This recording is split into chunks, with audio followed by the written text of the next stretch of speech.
हमसे मोहम्मद बिन सलाम ने बयान किया, कहा मुझसे अबू मुआविया ने, कहा हमसे हिशाम बिन उर्वा ने अपने बाप उर्वा के वास्ते से।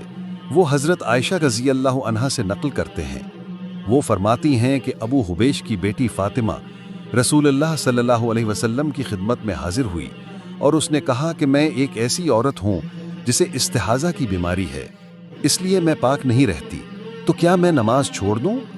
आप सल्लल्लाहु अलैहि वसल्लम ने फरमाया, नहीं, ये एक रग यानी एक रग का खून है, हैज़ नहीं है। तो जब तुझे हैज़ आए तो नमाज छोड़ दे, और जब ये दिन गुजर जाएं तो अपने बदन और कपड़े से खून को धो डाल, फिर नमाज पढ़। हिशाम कहते हैं कि मेरे बाप उर्वा ने कहा कि हुजूर सल्लल्लाहु अलैहि वसल्लम ने यह भी फरमाया कि फिर हर नमाज के लिए वुजू कर, यहाँ तक कि वही यानी हैज़ का वक्त फिर आ जाए।